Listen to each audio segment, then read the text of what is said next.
கருப்பு அரிசின்னு சொல்கிற பொன்னி பச்சரிசி. இது பார்த்தீங்கன்னா ஒரு அரிசி கூட உடஞ்சிருக்காதுங்க, எல்லாமே முழு அரிசியாக இருக்கும். இதில் தயிர் சாதம் செஞ்சீங்கன்னா ரெஸ்டாரண்ட்லேயோ இல்லை பெரிய கல்யாண மண்டபத்துலையோ சாப்பிட்ற தயிர் சாதம் சாதாரணமாக நம்ம வீட்டில் செய்கிற தயிர் சாதத்தோட அந்த தயிர் சாதம் ரொம்ப டேஸ்ட்டாக இருக்கிற போல் இருக்கும். செய்யறதுக்கு ஒரு டம்ளர் அரிசிக்கு 3 டம்ளர் தண்ணி சேர்த்து அளவாக உப்பு சேர்த்து குக்கர் மூடி போட்டு ஒரு 4-5 விசில் வந்ததும் கம்ப்ளீட்டாக ப்ரெஷரில் இறந்ததும் ஓப்பன் செஞ்சிங்கன்னா ரைஸ் பார்த்தீங்கன்னா நல்லா குழவாக வெந்து வந்திருக்கும். இதை கரண்டியெல்லாம் ஒரு தடவை நல்லா மசிச்ச போல் கலந்து விட்டுட்டு 1 ஸ்பூன் அளவுக்கு பட்டர் சேர்த்துலாம். கொஞ்சமாக துருவன கேரட்டு, கொஞ்சமாக மாதுளை முத்துக்கள், நம்ம விருப்பத்துக்கு மல்லி தழையை சேர்த்துட்டு நான் எடுத்துருக்கிற ரைஸுக்கு அதே அளவுக்கு தயிர், நான் ஒரு டம்ளர் அரிசி எடுத்தேன், அதே அளவுக்கு 250 கிராம் அளவுக்கு தயிர் சேர்த்துருக்கேன். தயிர் சேர்த்து எல்லாத்தையும் கலந்து விட்டதுக்கப்புறம் மறுபடியும் ஒரு 1/2 கப் அளவுக்கு தயிர் சேர்த்து கலந்தோன்னா நல்லா குழவாக இருக்கும்.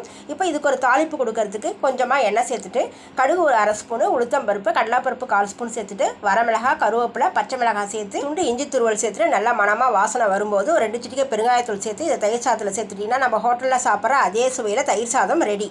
தேங்க்யூ.